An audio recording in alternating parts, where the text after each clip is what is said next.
मी बोरकर गुरुजी, विश्वज्योतिषाचार्य, ब्रह्मांड ज्योतिष कार्यालय, मुक्काम पोस्ट रावेर, जिल्हा जळगाव, महाराष्ट्र।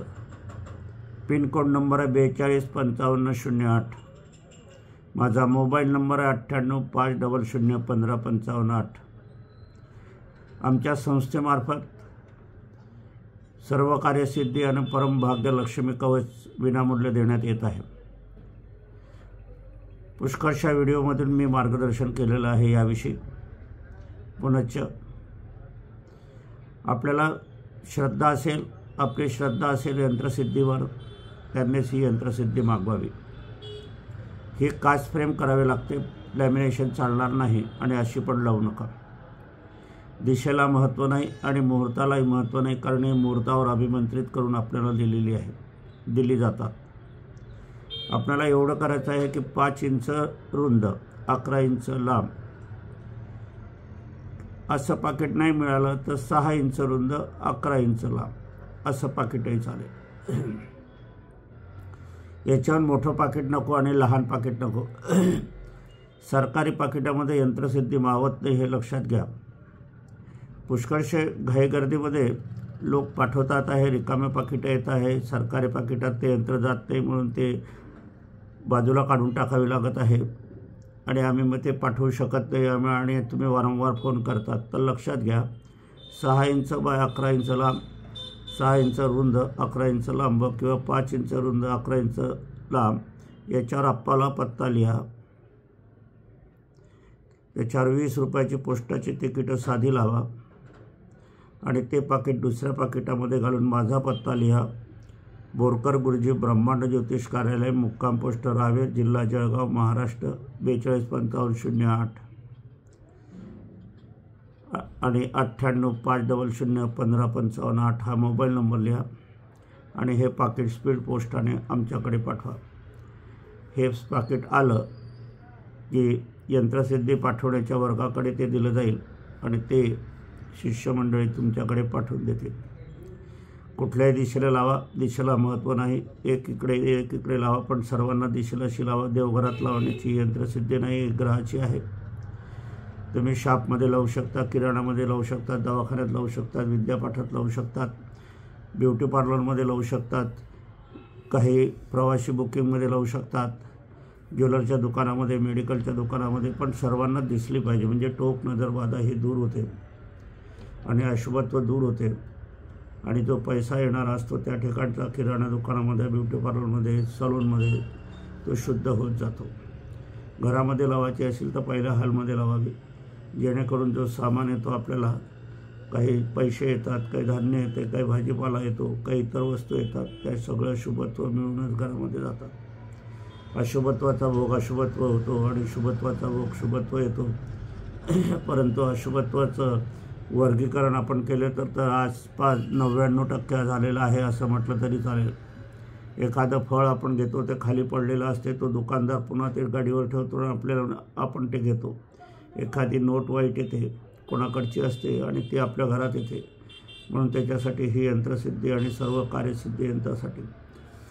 याला पुष्पमाळ घाला, गायच्या तुपाचा दिवा लावा, स्वच्छता ठेवा आणि ही कुठल्याही दिशेला लावली तरी हात पुरेल अशी लावा। त्या यंत्राखाली, मोठ्या यंत्राखाली असा हात ठेवा आणि मंत्रजाप करा। नंतर लहान यंत्राकडे हात ठेवा आणि मंत्रजाप करा। सकाळी करा, संध्याकाळी करा, दुपारी करा, घरातील प्रत्येक व्यक्तीने करा। जो काही लाभ होणार आहे तो तुम्हालाच मिळणार आहे, हे लक्षात घ्या। असं असताना ही यंत्रसिद्धी आम्ही विनामूल्य देतो, कुठलीही दक्षिणा घेत नाही किंवा किंमत घेत नाही। परंतु काही लोक म्हणतात की आम्हाला अशी नको, काहीतरी द्यायला पाहिजे, ते देऊ शकतात आपल्या मर्जीप्रमाणे आणि ते हे आलेले तुमचे पैसे दानधर्म खात्याकडे वर्ग केले जातील। आमच्याकडे माझी पत्नी स्वर्गीय सौ निर्मलाबाई बोरकर यांचं निधन झालं, त्यांच्या स्मृतिप्रीत्यर्थ कार्यालयामध्ये जो काही दक्षिणा आहे ती सर्व आम्ही दानधर्म खाती टाकून राहिलो आहोत। असो, आजचा विषय सुरू करण्यापूर्वी माझी पत्नी स्वर्गीय सौ निर्मलाबाई बोरकर यांना अभिवादन करूया आणि आजच्या कार्याला सुरुवात करूया। आजचा कार्याचा विषय हा विवाह योगाचाच आहे. विवाह योगाविषयी सविस्तर सांगा असं पुष्कळांचे मोबाईल काल ठणठणले. त्यांनी विचारणा केली, आम्हाला पुनश्च सांगा. तर आपण मागचे व्हिडिओ बघितले तरी आपल्याला परिपूर्ण माहिती मिळेल. तरी पण आपल्या आग्रहाखातर पुनश्च मी विवाह योगाचा कार्य करतो आहे. पण त्याच्यामध्ये आज एक वेगळा विषय नाही, त्याच्यातलाच विषय म्हणजे प्रेमयोग, प्रेमविवाह. तर प्रेमविवाहाच्या बाबतीत आपल्याला ज्योतिषशास्त्रातून निश्चितपणे मार्गदर्शन होते. निश्चितपणे मार्गदर्शन इतकं होते की 99% मार्गदर्शन सत्यतेत उतरते. 100% म्हटलं तरी आश्चर्य वाटणार नाही. असं मुलाची किंवा मुलीची जन्मपत्रिका ज्या दिवशी जन्म होतो त्याच दिवशी आपण काढून घ्यावी. त्याच दिवशी आपल्याला विवाह योगाचं सुद्धा त्याच्यात निदान केलं जाते. हा विवाह ठरवून केलेला जाईल का प्रेमविवाह होईल. आता त्या प्रेमविवाहामध्ये अनेक प्रकार असतात. उच्च कुळात प्रेमविवाह, कनिष्ठ कुळात प्रेमविवाह, अघटित प्रेमविवाह, फसवले जाण्याचे प्रेमविवाह, रोग उत्पत्तीचे प्रेमविवाह, जीवनायुष्य कमी करणारे प्रेमविवाह, वादकारक प्रेमविवाह, कोर्ट कचेरीचे प्रसंग प्रेमविवाह, अफेअर, पहिला अफेअर मग दुसरा अफेअर, तिसरा अफेअर असलं प्रेमविवाह. काही ठिकाणी तर प्रेमविवाह हा त्यांच्या गणतीत काहीच नसतो आणि मग त्या मुलाचं किंवा मुलीचं पुढे काय होते हे प्रश्नांकित राहते. म्हणून प्रेमविवाह जरी करायचा असला तरी ज्योतिषशास्त्राचं सहाय्य घेऊन, ज्योतिषशास्त्राचं मार्गदर्शन करूनच आपण प्रेमविवाह करायला हवा आहे. प्रेमविवाह वाईट असतो, त्याच्या विरुद्ध आहे मी असं नाही, पण प्रेमविवाहसुद्धा योग्य व्हायला हवा. कारण की आपल्याला संसार करायचा आहे, तो पूर्ण आयुष्यभर चालायचा आहे. त्याच्यामध्ये वंशाची उत्पत्ती होणार आहे आणि वंशाची उत्पत्ती होणारा सुख, समाधान, आनंद आणि निर्घटन असा विवाह आपला संसार सुखाचा झाला पाहिजे. म्हणून आपल्याला ज्योतिषशास्त्राचे सहाय्य हे घ्यायचं आहे. शुक्र हा बलवान असला, त्रिकोणाधीश असला, विवाहादी असला आणि उच्चीवान असला आणि त्याला सोबत जर चंद्राची जोड असली तर अधिक प्रेमविवाह सफल होत असतात. प्रेमविवाहाचा कारकग्रह हा शुक्र असतो. शुक्र हा कुंडलीमध्ये उच्च स्थानामध्ये असला तर आपल्याला उच्च कुळातील प्रेमविवाहाचा संबंध जुळला जातो आणि तो कनिष्ठ कुळात असला तर मध्यमवर्गीयाच्या ह्याच्यात प्रेमविवाह होतो. आणि तो अनैतिक असला तर समोरची पार्टी तुम्हाला फसवत आहे हे आपल्याला जन्मकुंडलीच्या माध्यमातून नव्हे तर प्रेमविवाहाची कुंडली वेगळी काढून आपल्याला त्यातून मार्गदर्शन अवश्य मिळते. फसवले जाण्याच्या योगामध्ये असं असते की मुलगा काहीही सांगतो किंवा मुलगी काहीही सांगत असते आणि विचारधारा वेगळी असते आणि कुळ वेगळं असते, घर वेगळं असते, उद्योगधंदा वेगळा असतो किंवा नसतोसुद्धा. म्हणून असे योग आपल्याला जर कळतच नाही. कारण प्रेमविवाह हा घटक्यात होतो, रस्त्यावर होतो, तुमच्या कंपनीमध्ये काम करता होतो, तुम्ही बस स्टॉपवर असताना प्रेमविवाह होतो किंवा मोबाईलच्याद्वारे प्रेमविवाह होतो, कॅम्प्युटरच्याद्वारे प्रेमविवाह होतो, नजर झाली की प्रेमविवाह होतो आणि काही तर भटकंती करता प्रेमविवाह होते. कुठेतरी हॉटेलमध्ये ओळख होते, कुठे सहली ट्रिपमध्ये ओळख होते, तिथून मग संधान साधलं जाते आणि वार्तालाप वाढत जातात आणि प्रेमविवाह मग पुढे ठरला जातो. याची वार्ता आईवडिलांना मुळीच नसते आणि हे देत पण नाही. तर हे असे प्रेमविवाह करणाऱ्यांना मला सांगायचं आहे की तुम्ही तुमची प्रेमविवाह करायचे असेल किंवा नसेल ते ती तुमची गोष्ट आहे. कारण आज कायद्याने तुम्हाला स्वातंत्र्य दिलेलं आहे. वास्तविक पाहता कायद्यात थोडासा बदल होणं गरज आहे. कुठलाही विवाह करत असताना आईवडिलांची स्वाक्षरी साक्ष ही असायलाच हवी. कारण यामध्ये काय झालेलं आहे की मुली फार फसवून राहिलेल्या आहे आणि फसवल्या जात आहे आणि मग मागून रडण्याचे प्रसंग येत आहे. मग ते घटस्फोट घेऊ शकत नाही असा इतका दबाव त्यांच्यावर येत आहे आणि ते कुठल्या वामवर्गाला जाईल हे पण सांगता येत नाही. म्हणून सरकारने याकडे लक्ष द्यायला पाहिजे की पूर्ण ओळख अंती आणि पूर्ण 6 महिन्याचा कालावधी तरी निदान प्रेमविवाहाला द्यायला पाहिजे. प्रेमविवाह 2 दिवसात करतात, तिसऱ्या दिवशी कुठेतरी एक केंद्र असते, ते विवाह 25-10-20 रुपयात लावून देते आणि मग सर्टिफिकेट देते आणि झाला विवाह. ही गोष्ट अशी तडकाफडती करण्याची नसते. आईवडिलांच्या संमतीशिवाय विवाह हा ग्राह्य धरला नाही जाऊ आणि असे जर विवाह करत असेल तर आईवडिलांच्या संपत्तीमध्ये त्यांना बेदखल केलं जावं हे एवढं मात्र सरकारने लक्षपूर्वक विचारपूर्वक एखादी समिती नेमून त्याचा विचार घेऊन किंवा आमच्यासारखे जे लोक आहेत त्यांचा विचार घेऊन कायदा बनवायला हवा आणि हा कायदा लवकरात लवकर हवा. पुन्हा आपण ज्योतिषशास्त्राकडे वळूया. हा झाला प्रेमविवाहाचं, पण ठरवून केलेले विवाहसुद्धा योग्य होत आहेत की नाही हे पण बघायला हवे. आता गुणमिलनामध्ये करता मग एक नाडी येते, मग मृत्यू षडाष्टक येतो, मग राक्षसगण येतो, नक्षत्र दोष होतो, वंध्यायोग येतो. असे काही गुणमिलनामध्ये 10 गुण येतात आणि मग पुजारी वर्ग म्हणतो तुमचा विवाह जमत नाही. मंगळाची पत्रिका आहे, नीचेचा मंगळ आहे, कालसर्पयोग आहे, चांडाळ योग आहे, ग्रहण योग आहे, असे नाना कारणाने मग तुमचा विवाह तिथे जमवला जात नाही. पण गुणमिलनानुसार हे जे कळते हे सर्व असत्य असते, त्याच्यात तथ्य काही नसतो, कारण ते फक्त तारखेवरून काढले जाते. असा एक चौकोन असतो, तो पंचनापुरतंच ते आहे. कुठल्याही ज्योतिषशास्त्रामध्ये गुणमिलन याची व्याख्या नाही, गुणमिलनाची नोंद नाही. तुम्ही कुंडली मिलन करूनच विवाह करायला हवा. चांगली स्थळं नाकारले जातात, म्हणून कुंडली मिलनामध्ये आपण केलं तर आपल्याला ती संपूर्ण सत्यस्थिती माहिती पडते.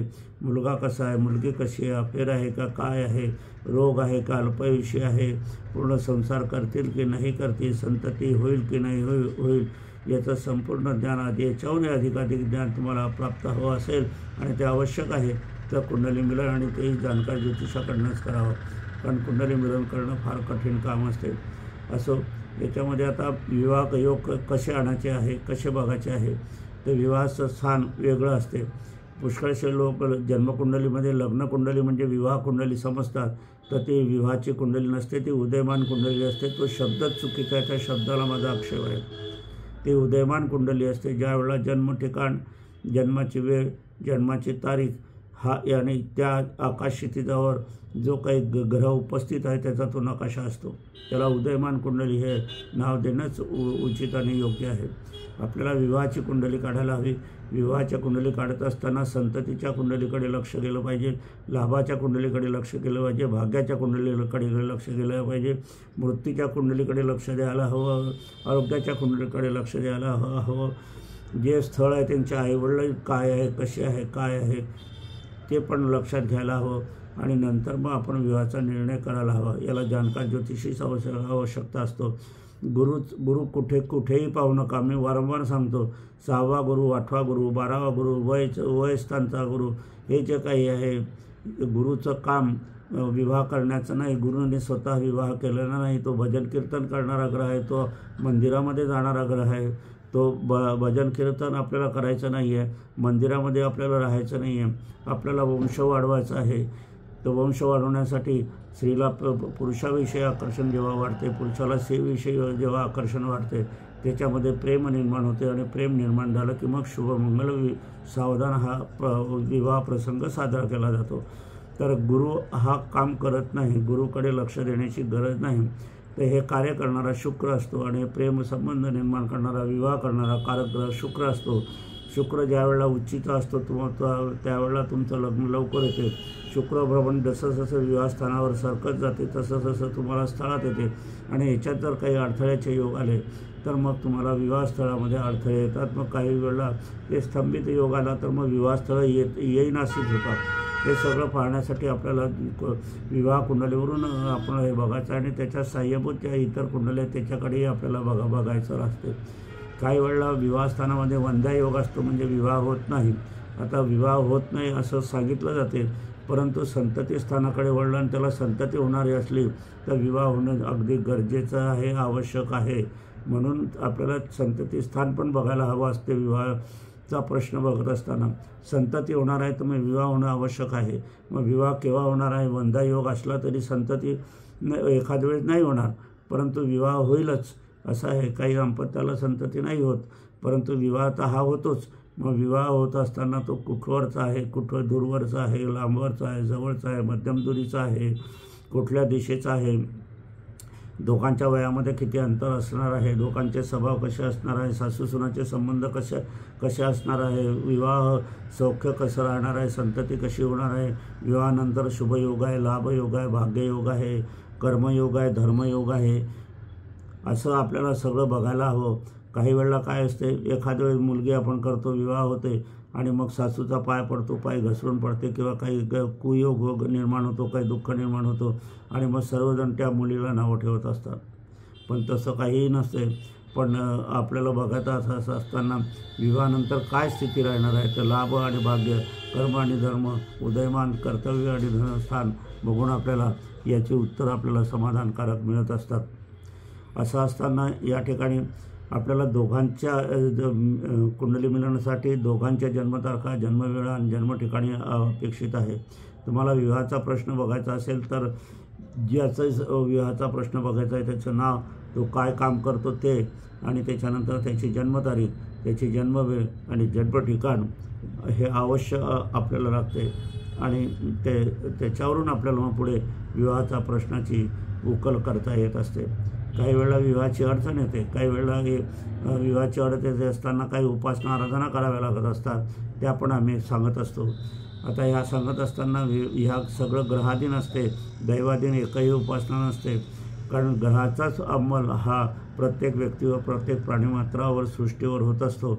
म्हणून आपल्याला ग्रहांचीच उपासना करावी लागते. म्हणून सर्व धर्मीयांना, सर्व जातीपातींना ग्रहांची उपासना ही चालणारी असते. सूर्य हा मशिदीवर जसा तापेल तसा मंदिरावरही तापेल, गुरुद्वारावरही तापेल, चर्चेवरही तापेल.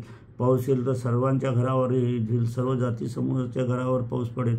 हे नैसर्गिक आहे. ज्योतिषशास्त्र हे नैसर्गिक आहे, हे कुठल्याही जातीपाती धर्मावर आधारित नाही, हे लक्षात घ्या. इस्लामला सुद्धा ज्योतिषशास्त्राची सहाय्य होते, मदत होते. जैन धर्मियांनाही ज्योतिषशास्त्राची मदत होते, हिंदू धर्मियांना ज्योतिषशास्त्राची मदत होते. काही कबीरपंथी असतात, काही स्वाध्यायपंथी असतात, काही रामदासी पंथी असतात, काही इतर जाती समूहाचे असतात. तर या सर्वांना ज्योतिषशास्त्राचं सहाय्य हे होतच असते आणि ज्योतिषशास्त्र हे निरपेक्ष धर्मनिरपेक्ष शास्त्र आहे. असं असताना आपल्याला या विवाहाच्या कुंडलीत बघत असताना मात्र तुमची माहिती अचूक अधिक असेल. थोडासा वेळेमध्ये जर फरक असला तर त्याच्या चेहरेपट्टीवरून, त्याच्या रंगावरून, त्याच्या स्वभावावरून, त्याच्या इतरत्र माहितीवरून आपल्याला योग्य वेळ सुचवता काढावे लागते. योग्य वेळ काढत असताना मात्र ही जन्मकुंडलीतूनच निघते. प्रश्न किंवा असं विचार याच्यातून निघत नाही.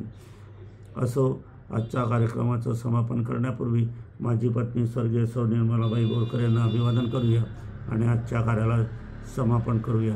पुढच्या व्हिडिओमध्ये आपण पुढचा नवीन विषय घेऊया. मला भेटायचं असेल तर अगोदर मोबाईल करून यावं, आदल्या दिवशी मोबाईल करावा, नंतर मोबाईल करावा आणि नंतर रावेरमध्ये आल्यावर लक्ष्मीनारायण मंदिरची मागची बाजू म्हणजे माझं कार्यालय आहे. बोरकर गुरुजी ब्रह्मांड ज्योतिष असं आहे. तुम्ही बसने आलात तर 2 मिनिटाच्या अंतरावर कार्यालय आहे सराफ बाजारामध्ये, आणि तुम्ही रेल्वेने आला असाल तर 2.5 किलोमीटर लांब आहे. सराफ बाजारामध्येच आपल्याला यावं लागणार आहे. असो, आजच्या काळाचं समापन आपण करूया.